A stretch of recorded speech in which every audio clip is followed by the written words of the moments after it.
So when it comes to the agency space, or really most spaces in general, in terms of business and really in terms of life, a lot of people have this syndrome, and I'm sure you know what it is. It's in the title, shiny object syndrome, right? Where, for example, in the agency space, maybe you're switching from niche to niche to niche. Maybe you do stick to a niche, but then you do 5 messages with this script, and then you do 10 messages with this cold script, and then you do 5 emails this way, 2 cold DMs that way, right?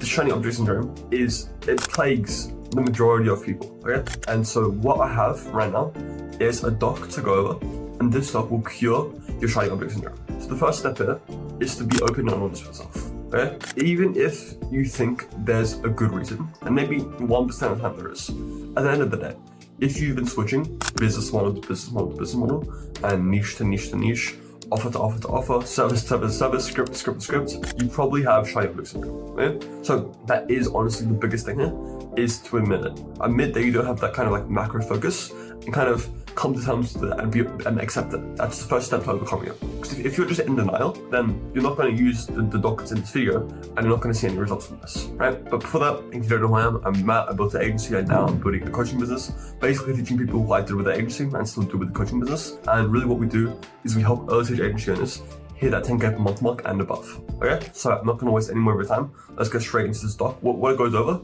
is something called rationality, okay? So what this is our framework for being rational and making rational decisions. Okay, let's get into it. So this doc is going to show you exactly how to make rational decisions step by step. And that's exactly what you need to overcome shiny object syndrome, okay? So what we're really doing here is clearly defining the decision and then using mental models, okay?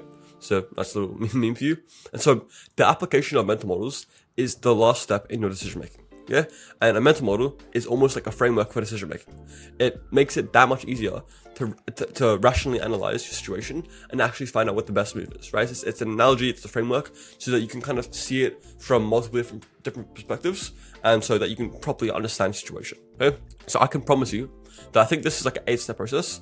If you can go through every single one of these 8 steps, you will not have a problem with shiny object syndrome, because your decisions are going to be rational, right? So use this for every at least somewhat major decision. Go through this framework for it, okay? And so also you can find the link to this in the description as well, so that you can have this. Maybe you want to favorite it on Chrome, so that anytime you need to make a decision, you can just come back to this, okay? So step 0 before any other steps is eliminate irrationality, okay? So what I want you to do is have at least 1 night's sleep before making a decision, right?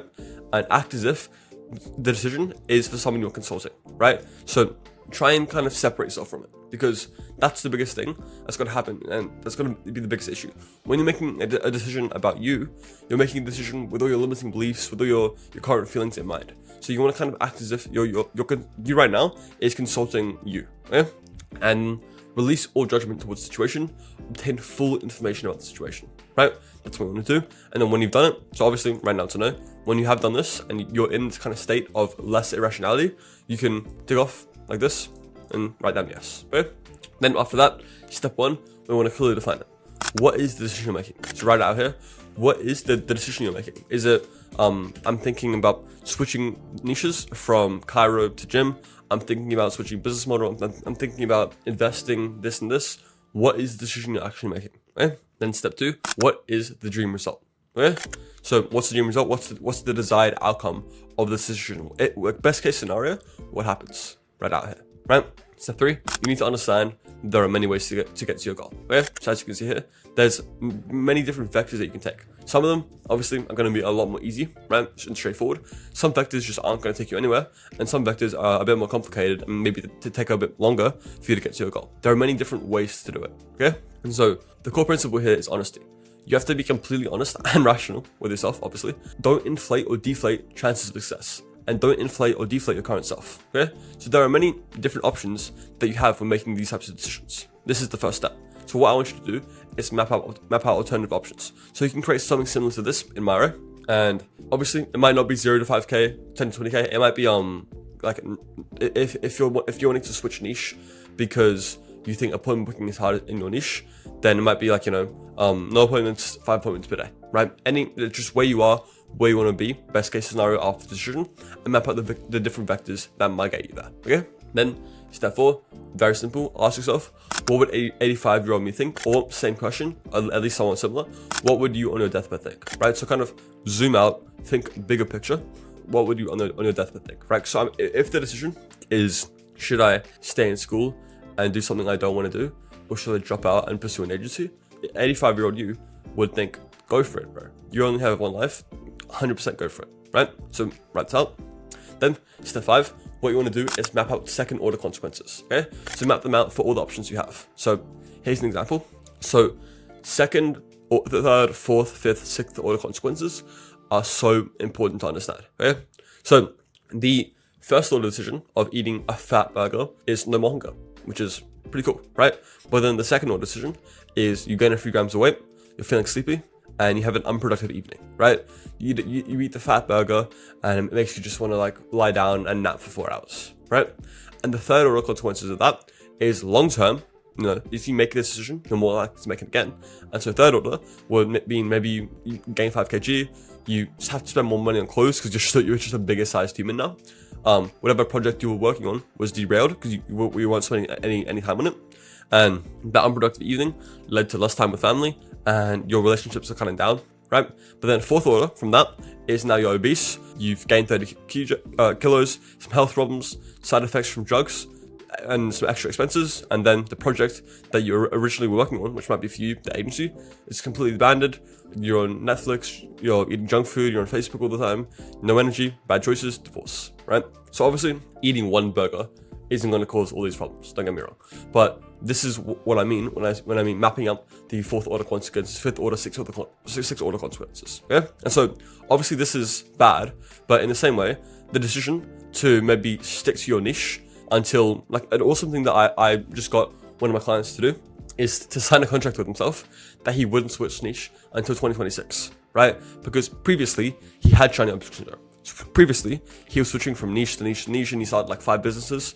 But when he came into Olympus, we clearly defined his niche, his offer, his service, his everything, and now he's completely locked in, and he doesn't have any more of that shiny object syndrome. Okay, and if he does, what he needs to do is this, and also talk about it with me, right? Because obviously he has the privilege of someone being there for him, and you might not have that privilege right now, which is fine because you can just use the stock. Okay, so for at least the main 2 kind of options for your decisions, map out the first, second, third, fourth, fifth, and sixth order consequences, right? For at least 2. But if there are kind of some other core, like, major options to you, map out the consequences of them too. Okay? Then step 6, if I was a personal consultant getting paid 10k per month to give me advice, what advice would I give me in this situation? Write it down here. Okay? Step 7, very simple one, journal at least 200 words about the decision, right? I don't care if it's the most simple decision ever, journal about it, okay? Journal at least 200 words. And then step 8, after all of this, here's where you actually make the decision, right? So let's just recap this, right? After, you make sure you're not irrational by having at least 1 night's sleep, act as if, constantly act as if this is, you're consulting someone, right? Release all judgment and obtain full information. Then define it, define the dream result, map up the vectors, what would you on your deathbed or 85-year-old do you think? So you can kind of think about it in a bigger picture. Map out some second order consequences, here, and here. If you're a personal consultant getting paid 10k per month, what would you do? Journal, and then decision made. Okay? I can promise you that if you use this process, and so this will probably take you like what, maybe 1.5 days, because obviously you have to sleep and just allow for some time to elapse, right? And then going through this, if you want to do it properly, maybe it takes you 30 minutes, an hour, right? I can promise you, if you use this and use this properly, for every single important decision that you make, you're going to continually make the right decision every single time. And that kind of is going to spiral towards an upward spiral to where you start achieving the goals that you want to hit, right? So obviously, if this has helped you, please do all these steps, like, comment, subscribe. And if you are an early stage agency owner, meaning you're making between 0 and 5k per month, the first link in the description is for you, okay? And then below that is the free school community, and the link to the stock will be in the description as well. So make sure you do use it. And one last thing, this video has been like what, 7, 8, maybe 9 minutes long. If you've had the attention span to sit through this video, then you're already winning, okay? Because your competitors are probably scrolling on TikTok right now. So you're already doing the right thing, watching an important video on how you can cure your shiny object syndrome. Okay? So see you in the next one. Bye-bye.